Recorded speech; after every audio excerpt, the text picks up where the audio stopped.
What's up mga chong? Kuya Jerps here. And vlog muna tayo bago pumasok. Bad trip lang. Meron daw severe storm warning dito sa North Carolina.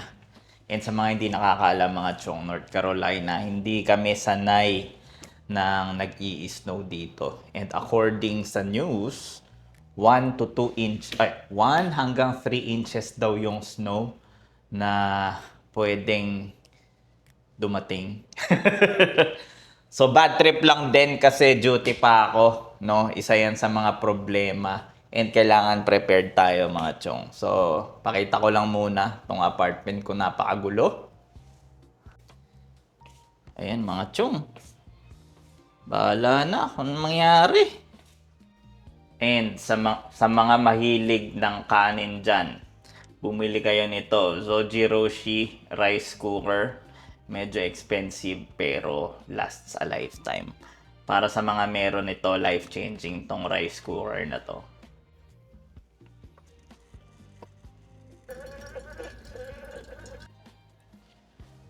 So 6:16 pa lang and 7 o'clock ang pasok ko. So alis tayo mga 6:40 para maaga.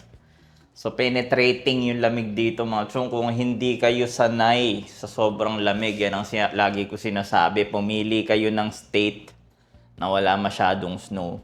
Guys, yung snow lang dito, parang ambon-ambon lang ha. Tapos konting wisik-wisik. Pero imagine doon ka sa state na pagkakapal-kapal ng snow. Tapos galing kang Pilipinas, baka hindi mo kayanin. Kaya marami na de-depress dito. Huwag kayong pili ng state na hindi kayo sanay. Pero guys, North Carolina, para sa akin, number 1 starting state. Winter dito, start siguro November, December hanggang March. Pero hindi naman kasi lagi nasanay dito yung mga tao sa snow. Parang pag nag-snow dito sa Raleigh, para siyang fenomeno na, OMG, may snow, anong gagawin natin? Sarado yung school, sarado lahat. Pwede wag kang pumasok, no? Nakakatuwa lang din isipin mga chong, nag-message yung manager namin. Ang sabi, oy, mga kakuya jerps, mga YouTubers, kung meron sa inyo na nahihirapan mag-travel dito, pwede kayo magstay dito sa ospital, sign up lang kayo.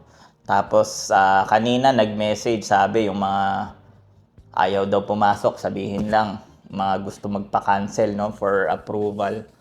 So guys, ganyan dito sa Amerika, very ano sila, very hindi ko alam yung term.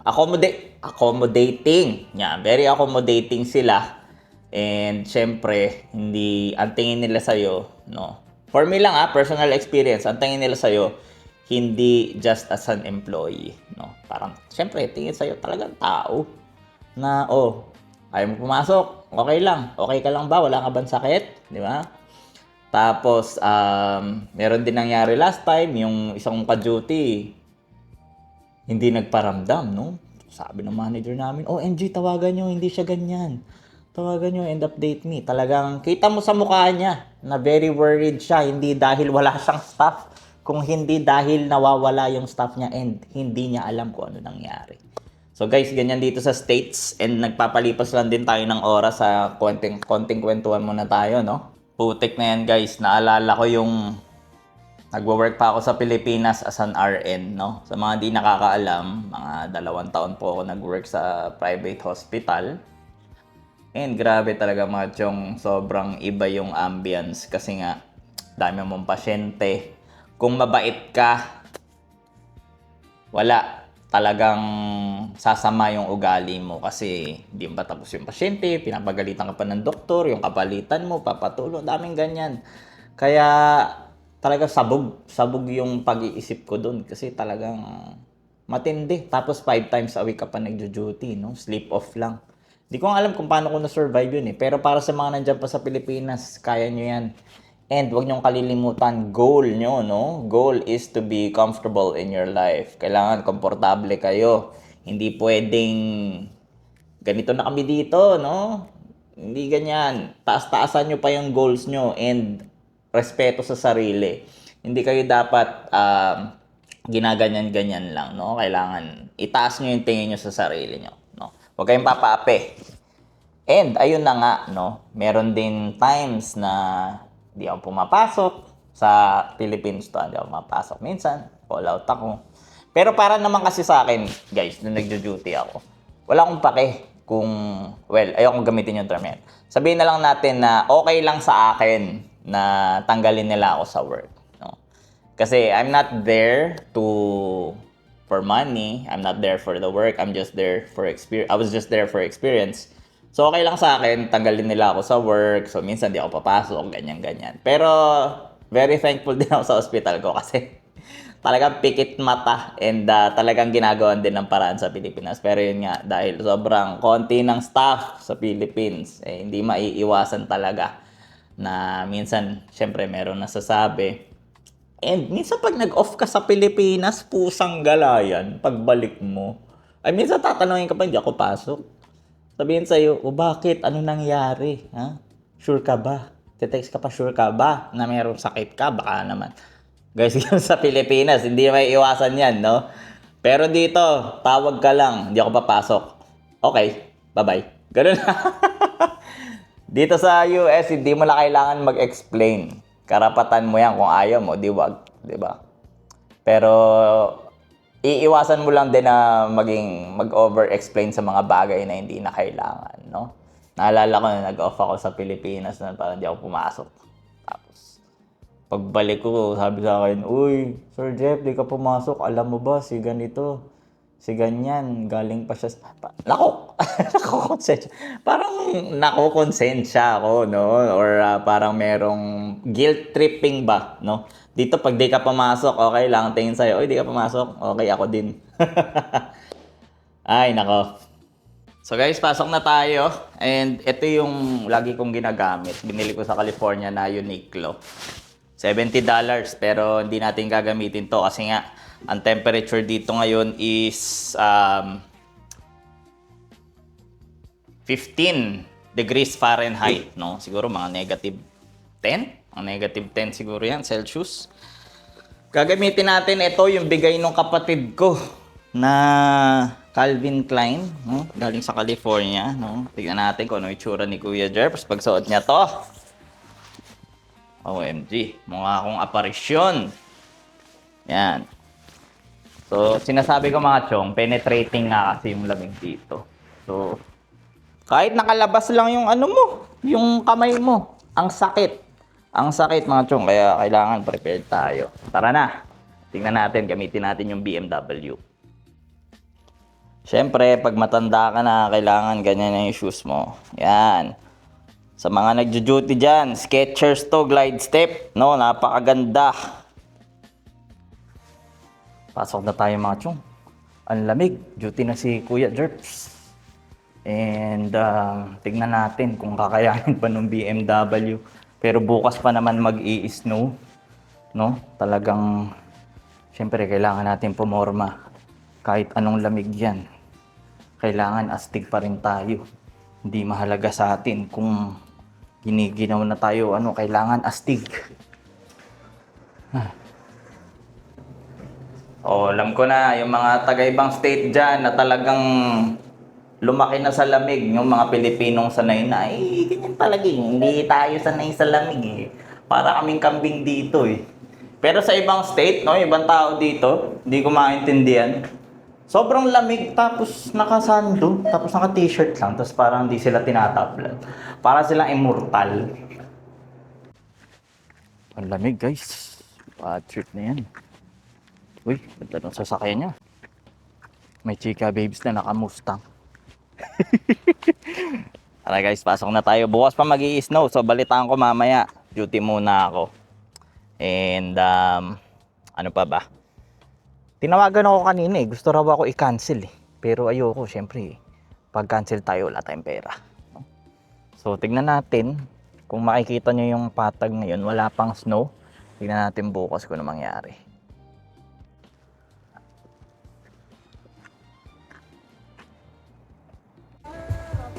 Pasok na tayo mga chong. And, syempre, tamang sound trip muna. Kastakli.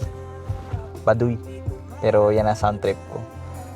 Yung mga sumasabay sa akin, wala silang magagawa. Kailangan nila makinig kay Skastakli. Maganda lang kasi na habang nagda-drive ka, Tagalog yung song, no? And, mahal ng Spotify dito, mga chong. $10 o $9. So, tara na, duty na tayo. And balitaan ko na lang kayo bukas. Sana relax lang. Ingay na ito, teka lang. Yung pasyente ko kagabi, ano lang eh. Tylenol lang yung gamot, yung saya. So, tara mga chong. Duty muna tayo. And, safe travels for Kuya Jerps.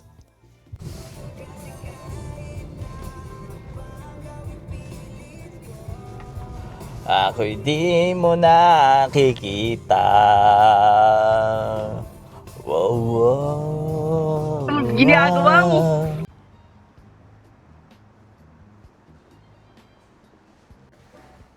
Grabe talaga, machong. Iba talaga i-drive tong BMW.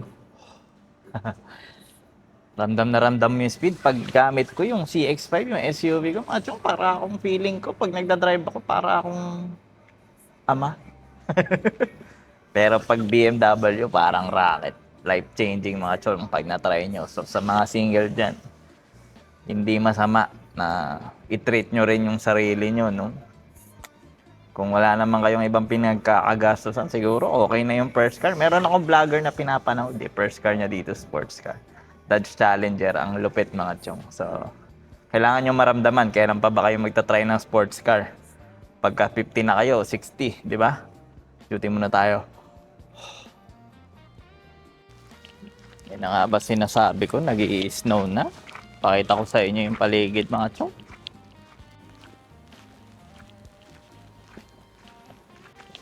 Okay naman yung na-shift natin kagabi guys. 3 lang pasyente, tulog pa. No? Parang tinawag lang yata ako kasi gusto niya ng Tylenol. Grabe, sobrang lamig. Tsaka tinatagtad ng snow yung mukha ko ngayon. Putik na yan. Sana hindi madulas yung kalsada. Yan talaga ang problema. So mukhang totoo nga ang weather forecast. Ang daming staff na natulog sa floor namin. Tapos, ang maganda rin, macho, meron kami 10% bonus kasi nag-duty kami. So mamaya, nag-pick up akong shift. Tignan natin tawagan kasi parang 5 lang kaming nurse buong gabi. And medyo hayahay talaga. Lalo na mga ganito, tamad sila pagpa-hospital. Tignan natin kung kakayanin ni BMW tong snow. Pakita ko na yung labas.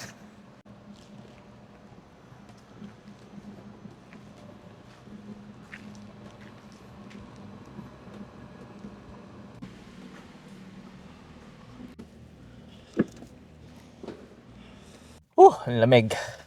Ang ganda lang din ng jacket na bigay talaga na itong kapatid ko kasi hindi ko ma-feel yung coldness.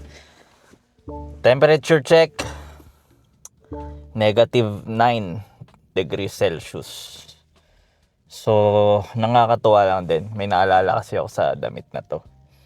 Kasi nung pinadalan ako ng kapatid ko ng nitong suot ko nga na jacket. Ni-report namin, sabi namin, hindi pa dumadating. Teka, hiningal ako.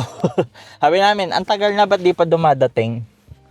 Tapos sabi ng Macy's, ay ganon, di pa dumadating. Sige, padalang ko pa kayo ng isa pa. Tapos pag dumating, wag nyo na ibalik. Nangyari, sabay dumating. So nangyari, partner kami ng kuya ko, tig-isa, may ganito kami. Ganon dito sa Amerika, guys. Very consumer-oriented sila. Hindi tulad sa... Well, ayoko na may kumpara yung Pilipinas, pero ikumpara na natin.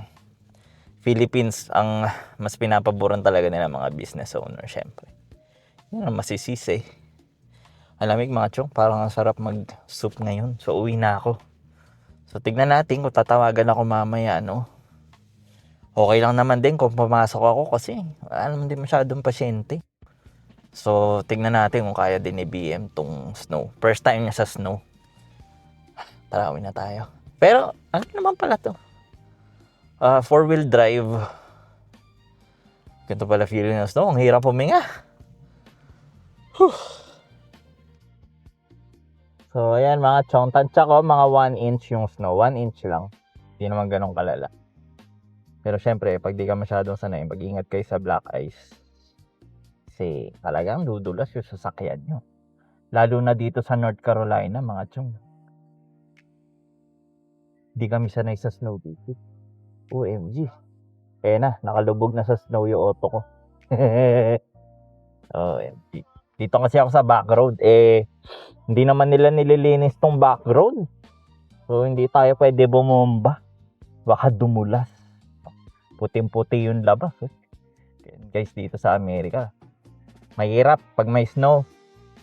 Kaya, piliin nyo maigi kung saan kayo pupunta. Huwag yung pirma ng pirma, mga chong. Nakakatuwa lang din, guys. Paglabas ko kanina, may libre pa akong pakain. Pero hindi na ako pumila kasi sobrang haba ng pila. Tapos kagabi, yung mga pasyente ko, talagang chill lang. Kinukumusta ako kung uuwi daw ba ako, kung gaano ako kalayo nakatira. Kasi kung malayo daw ako nakatira, kausapin ko daw yung manager ko na pwede, no? Na doon na lang ako magstay. Very ano talaga yung mga pasyente dito, guys. Talagang may care din sila sa'yo, no? So, mga nangangarap mag-US, mga chong, di ko kayo maintindihan kung bakit nag-i-stay pa kayo ng matagal sa Philippines. Kung meron naman kayong opportunity. So, wag nyo nang patagalin, guys. Kasi ganyan din ako nung time ko nasa Pilipinas ako. Oo, may comfort. Pero at the same time, mataas talaga yung mga bilihin. Lalo na kung meron kayong mga anak. No? Through time, marirealize nyo na yung nami-make mo pala is just sakto. Sakto for basic living. Pero syempre, wala nyo rin enjoy sarili ko. Hindi naman pwedeng ano lang kayo, satisfied lang sa kumain ng 3 beses sa isang araw at makabayad ng bills. Syempre, ang buhay natin parang life. Kailangan nag-e-enjoy din tayo kasi nagtatrabaho tayo. So, mga chong, don't stop believing. Alam ko marami kayong naririnig tungkol dito sa US. Pero yung nakikita nyo sa social media, it does not represent the whole United States. So, it's sa state ko, North Carolina. Wala. Ang problema mo lang dito kung anong kakainin mo mamaya. Walang sasakyan sa labas. Kaya din gustong gusto ko tong BMW eh. Kasi meron siyang heated steering wheel. Yung CX-5 kasi tinipid ko yan. Medyo mababang trim. Kaya pagka ganito nag-i-snow, ang sakit hawakan pag sobrang lamig. Guys, yung lamig dito pag mga negative na talaga, masakit yan. Masakit sa skin, lalo na pag malambot yung skin mo. So, kung balat kalabaw ka, baka immortal ka dito. Pero guys, seryoso, masakit pag naka-expose yung balat mo. Tingnan natin kung kumusta na yung CX-5 ko. Grabe, baw na kami sa snow dito So guys, parang big deal sa akin yung snow, no? Kasi dito nga sa North Carolina, hindi talaga nag-i-snow dito. So, kakatamad maligo.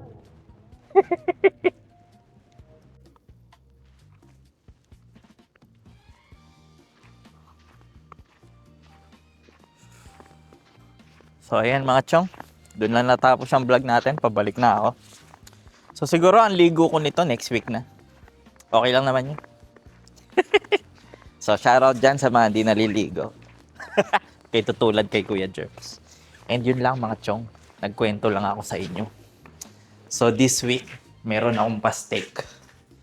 Invite ko yung mga friends ko, papakain ako sa bahay. And yun lang, kung gusto nyo pa mga walang kwentang vlogs ni Kuya Jerps, na joke lang. Just like and follow and subscribe. And sana nagustuhan niyo yung mga kwento ko mga chong. More kwento and sana tumigil na tong snow para makaligo na tayo. See you guys on my next vlog. Yan ay itsura niya mga chong after 8 hours. Hindi naman masyadong malakas yung snow ngayon di tulad last year. Yung sinasabi ko sa inyo guys, pagka pumili kayo ng state na hindi okay, tingnan niyo yung sitwasyon ng sasakyan ko, ganito lang ang itsura.